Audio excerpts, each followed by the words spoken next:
Hi, I'm Laura Myers with the Inventors Association of Arizona. This is Keith Schumann and Doug Massey, and we are here today with Paul Morinville, who is the founder and past president of the U.S. Inventors. He's also the author of IP Watchdog, and he has 9 issued patents.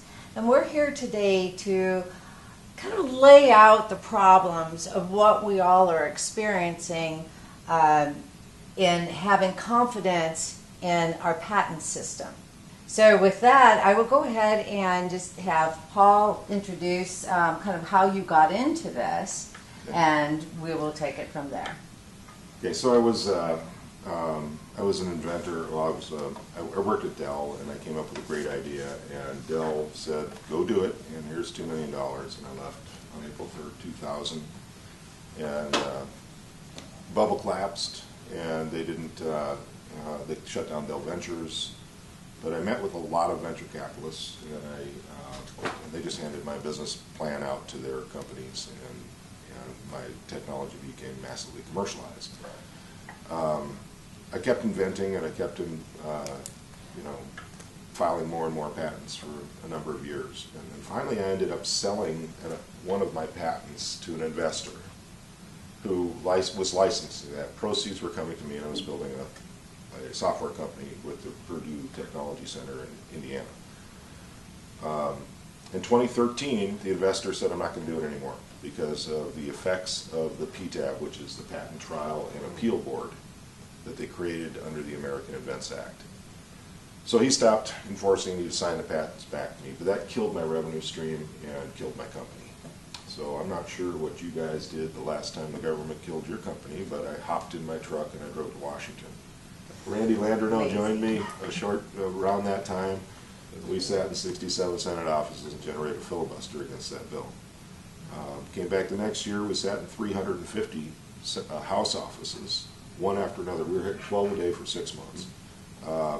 The reason that was effective is we're little guys. We are the inventors. We had patents. We were explaining what happened and what the laws did to make, to cause this problem. And they listened. Over $1 billion that has been put into Washington, D.C. in the last 12 or 13 years to push these patent reforms through. And what they did was they created a villain that they called a patent troll. And patent troll is an entity that they're not the inventor of the patent. They don't have a product on the market. And they go sue the companies that are commercializing that invention. And the big companies convince Congress that's bad. But what is that? What is a patent troll? If I'm an inventor and all I have is a patent, and for the sake of this is my patent, and you're an early stage investor, you look at this patent and you say, this is an exclusive right. So it's a force field. And with this force field, I can keep big companies at bay long enough that your money into this will help me get a toehold in the market. And at a certain amount of time, I'll have a toehold strong enough I can compete with them. So that gives you confidence that you can invest in this. But the second thing it is, and probably more important to that, is that it is a property right, just like any other property right. This is the fruit of my mental labor, just like the money in your pocketbook is the fruit of your physical labor. This is the fruit of my mental labor. It's property. So if those big companies bust through my force field and run me out of business, you as an investor can take control of my patent, and you can get your investment back by suing those companies who stole it from me. You don't have a product, you're not the inventor. You're never going to have a product, and you're suing the companies that are commercializing it. You are a patent troll. So what they did is they converted the reality of how free markets work and investment goes into startups with this patent troll narrative. And they drove it so hard through Congress.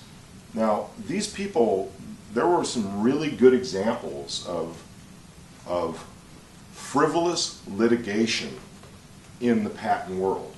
People were contacting coffee houses because they had a Wi-Fi, and they were suing them or sending them letters demanding, they call those demand letters, demanding $1,000 or something. And they did it en masse across the country. There were problems. But those are not patent trolls. Those are frivolous litigants. So the entire message that these big corporate interests, these are multinational corporations. This is Google, Amazon, Facebook, Apple, Microsoft, the Gotham Mafia. These guys bought Congress with this thing. They created the smokescreen, and then they created the impetus for them to vote for it. And they drove that narrative, and most people don't know. I mean, I had no idea what a patent was until I invented something. And then I had no idea what a patent did until I tried to fund a company. So unless you do those two things, you don't understand the patent system. So you can't hold it against individual members of Congress because they don't understand. There's a couple of them that do. Massey understands. And a number of others do. But they just voted the way the money told them to vote, and they did, and it sounded right. So they were trying to stop the end frivolous litigation, and this was the door in to do that. But what they did is they created, this was the American Invents Act in 2011. The American Invents Act created the Patent Trial and Appeal Board. So going back to a property right in the United States, which a patent has always been, it's defined in the Constitution as an exclusive right, which is the very essence of a property right. And it grants the inventor that exclusive right, and I'll come back to that when we start describing our bill. It's in black letter law. It has all of the attributes of a property right. There's all kinds of assurances, and the reason that there are assurances is exactly what we were talking about. If you don't have those assurances around your property, nobody invests in your property. You can't get a mortgage if your property can be taken away. What they did is they crossed the line with the American Invents Act. They said, we don't need an Article III court. We can create an administrative tribunal within the administration of the administrative branch of government, within the USPTO, the Patent Office. And in that tribunal, all of those constructs are gone. We don't need those anymore. Because we're going to have 3 employees decide whether or not you have a patent. Anybody can file. There's no standing requirement. If you don't like my patent, you can simply pay the $20,000 at the PTO to file this procedure and throw my patent into there. Even if I'm not suing you, even if you don't have anything to do with my patent. So there's no standing requirement. So what's happened is we have third-party companies that have formed. These are troll companies. One of them is Unified Patents. And Unified Patents takes money from big tech corporations and challenges patents on inventors. Now, once you're thrown into this, your patent is effectively invalidated on the day that it happens. If you have court cases, they'll stay the cases. It is then your responsibility to prove the patent is valid, to reprove it again under entirely different constructs than what happened in the court. They have what they call a broadest reasonable interpretation, and what that means is they take each word of the claims and each word, and they expand the meaning as far as possible, right? And then they take prior art with this wholly widely expanded meaning, and they dump the prior art in, and now it's invalidated. And the PTAB is invalidating. It's complicated the way that they're doing it. They say that they're only invalidating like 30 or 40% of the patents. But these patents have multiple challenges. There's one guy with 10 patents, a small startup company up in Massachusetts making some sort of plasma laser thing. They have 10 patents, and they had 125 of these procedures launched against them until every single claim and every single patent was invalidated. These people had a company with a product on the market, with a revenue stream growing, and 20-some employees. Now they have nothing. It wiped them out. When their patents were gone, they were wiped out. These big companies just copied it and took it. So when they say that they're only invalidating 30 or 40%, there were 125 IPRs against 10 patents. So on average, there's about 12 per patent. So if only one of them wiped out all of the claims on a certain patent, then that's a 10% win. That's a 10% rate, right? But in effect, 100% of the claims in the patents were invalidated. So if you calculate it based on patents that go in and how many claims are invalidated, it's somewhere in some technology areas and some of these procedures it's 100%. Others are around 80 to 84%. There's nothing below that. So the way it works now is, if you have stolen my patents and I sue you, you immediately throw me into the PTAB. The case is stayed. It's a year and a half to get that out of the PTAB, and I'm going to lose, and I'm going to appeal. And if I happen to win, if I happen to be one of those 4 or 5% that wins, then we go back to court. But otherwise, it's wiped out. So you pay 20 grand. I pay on each one of these procedures up to $500,000 to defend. And if I don't have a revenue stream, or a very small company, that wipes me out. I just have to walk away. And a lot of the stuff, these people just walk away. They abandon it. They abandon it and say, fine, I'm done. I don't know the percentage, but it's a pretty high percentage. Well, just to sum it up, I mean, this PTAB, basically, if you equate it to property, intellectual property, it's not real estate property, it's ownership of these patents. The little guy's got his patents, 4 or 5 of them, maybe 1. They can go through that process and just take his property. Yes. So it's basically that I'll just take your home. I'll foreclose on your home right now because I can. There's a case called Oil States, and Oil States was decided by the Supreme Court 7-2 this spring. And it asked the question of, can you invalidate a property right, a patent, in an administrative tribunal, the PTAB? So they were forced to either say, you can't do it, which would have eliminated the PTAB, or to reclassify what a patent is and to turn on its head the Constitution, black letter law, and 220 years of precedent. They chose to turn that on its head.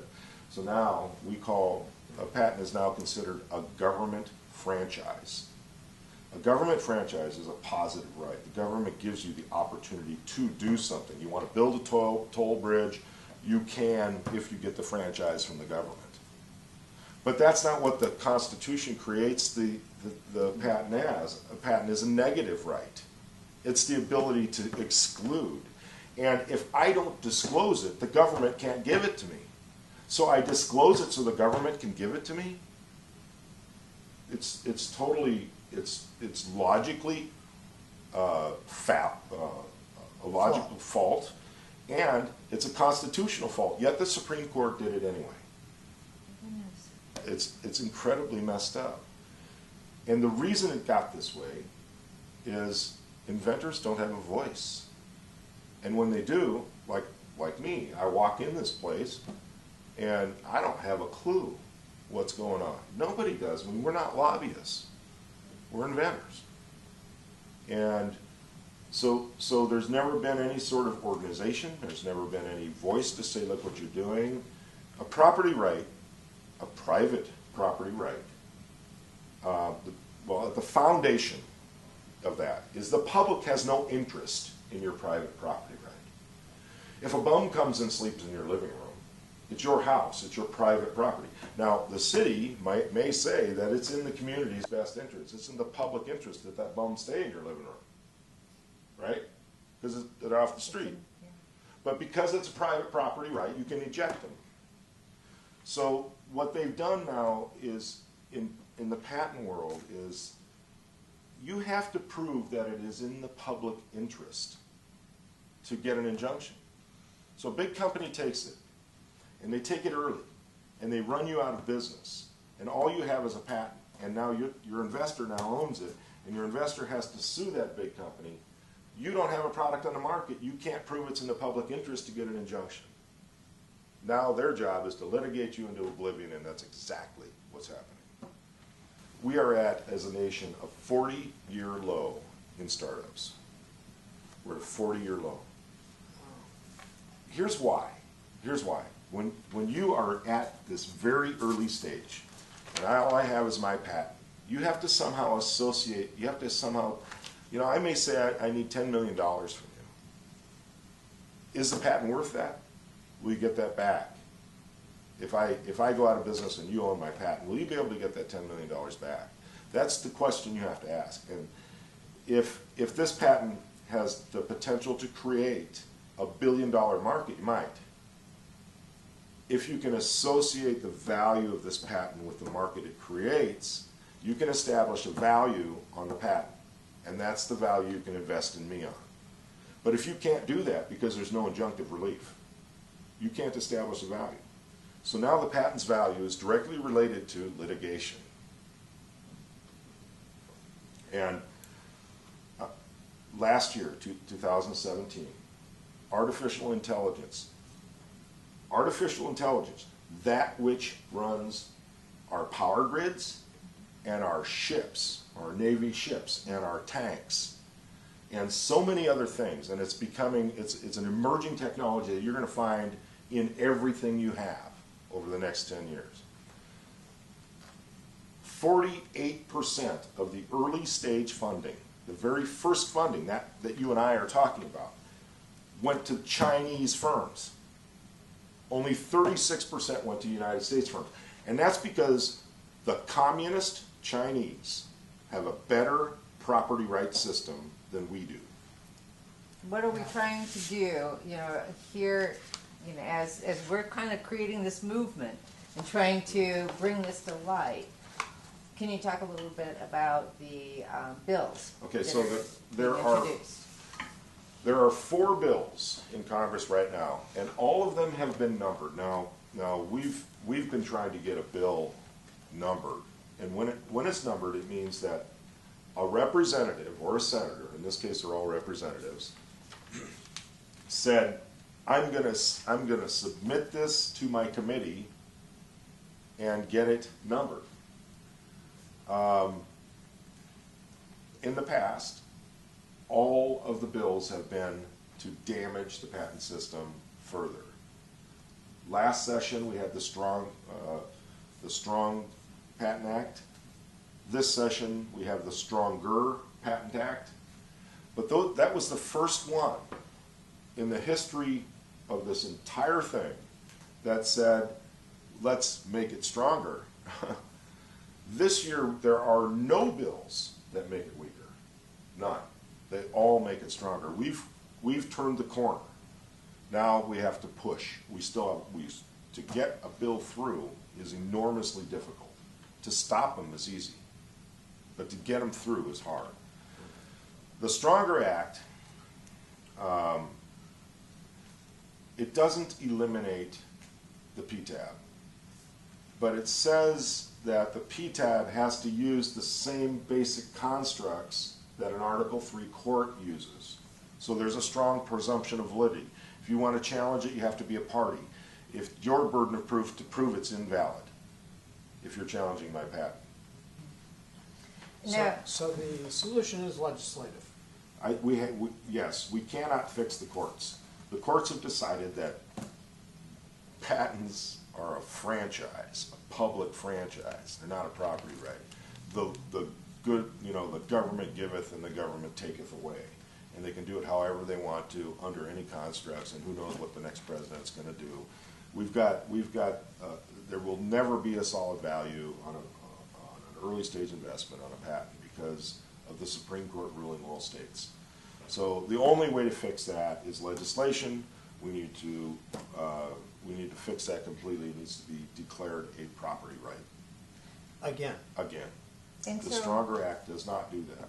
No, there's another one, is it Massey. Massey Act? Yeah, so Massey's bill follows the Constitution as it's constructed. Massey is a constitutionalist, and he's a libertarian, and he's a very honest man. So he restores the patent as a property right. He restores injunctive relief. He eliminates another problem, which is called the abstract idea, which my patents are stuck in. That's technical patents. Software patents are all considered abstract, and they don't allow them anymore. And if they do allow them, they wipe them out in court. So it fixes that. Ours doesn't address that. But it does almost everything our bill did. So we're looking at it from, how do you fund a company? What's important about funding a company? So he's looking at it from, here's the Constitution. They were almost identical. The founders had it right. But, so we pulled that bill off, or we just put it on the back burner. We might bring it back out.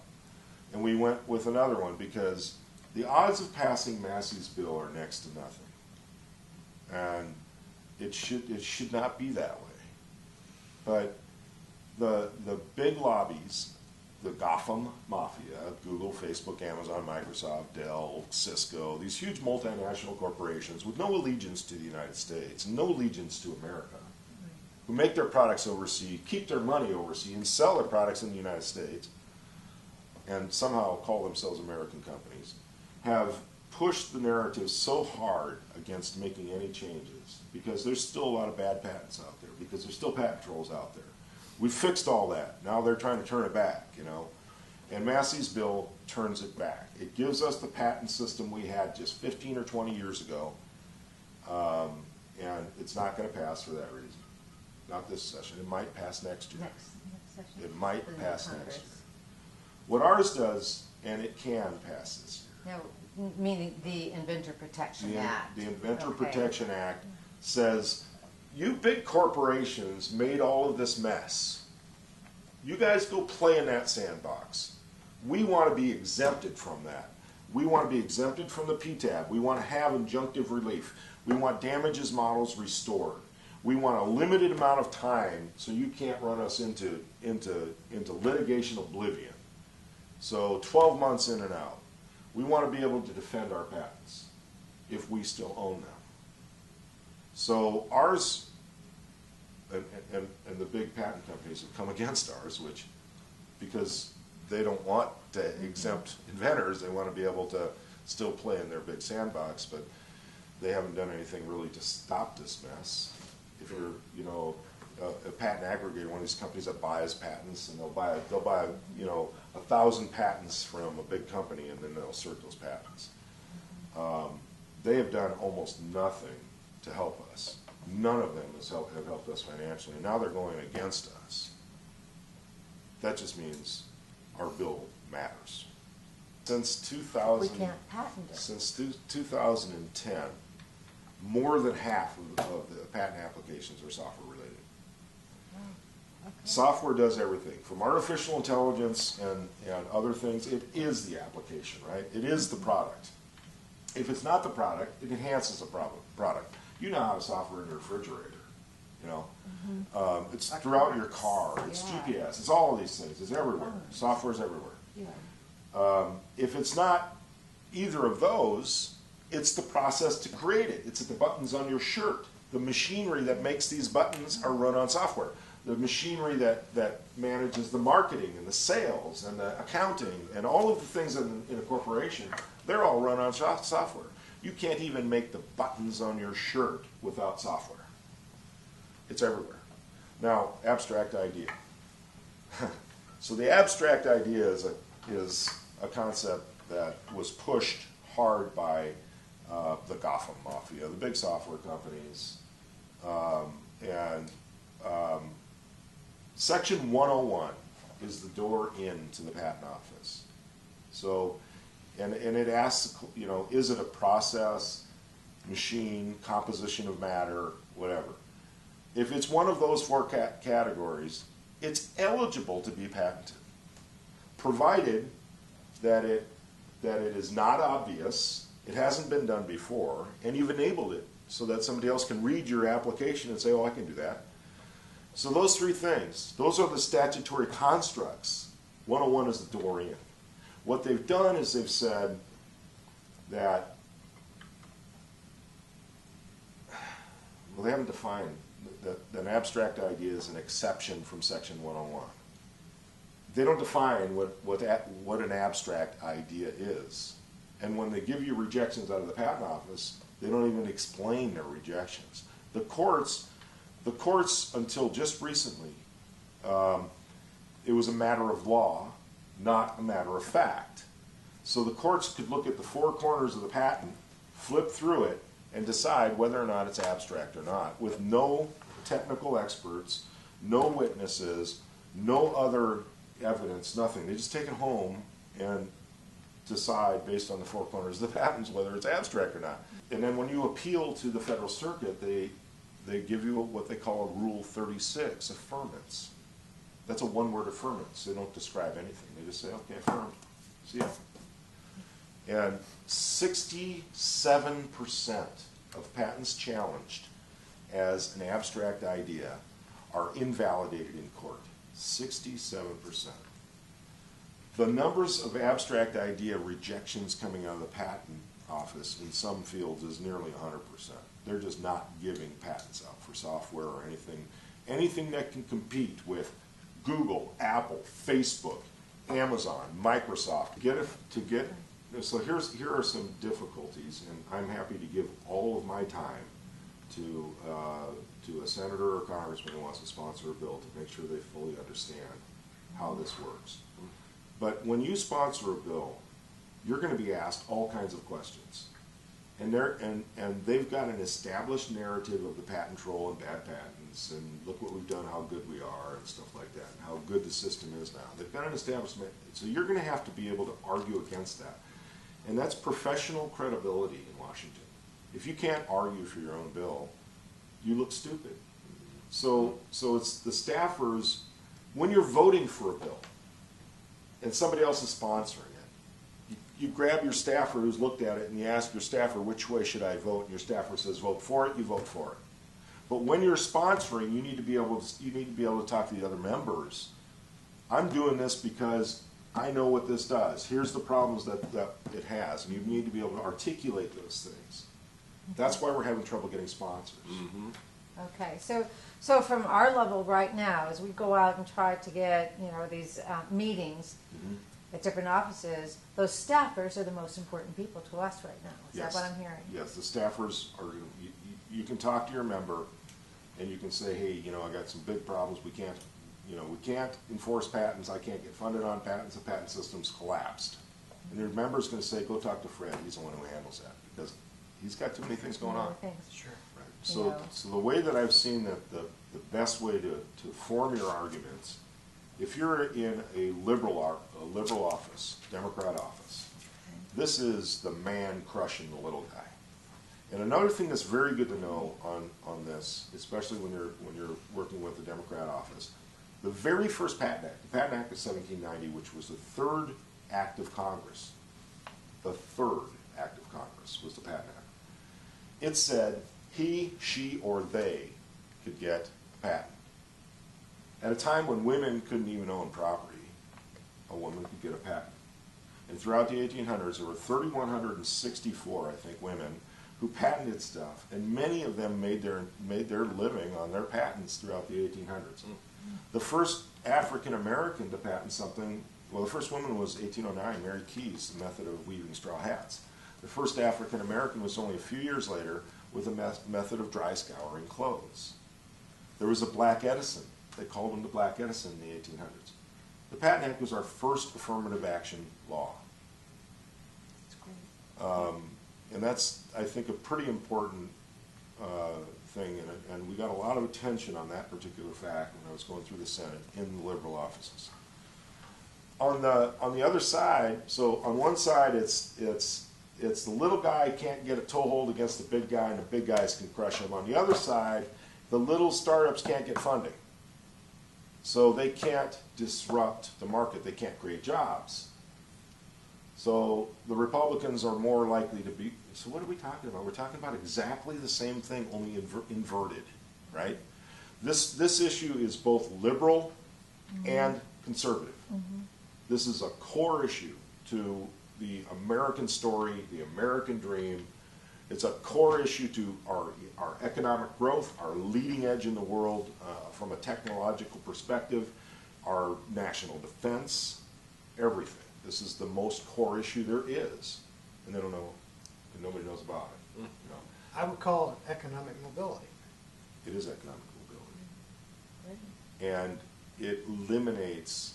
You know, right now what we've got is we've got an aristocracy, or I don't know what the right word is. We've got a few big corporations that are running the damn show because they can put so much money into Washington that those guys. And it isn't just the campaign contributions; it's the smokescreen they create. And the patent troll smokescreen was pretty effective. So a few corporations are allowed to maintain their existence and their relevance by eliminating the creative destruction that comes from a small inventor with a patent. So economic mobility. But the opposite of that is the rich stay rich and the poor stay poor.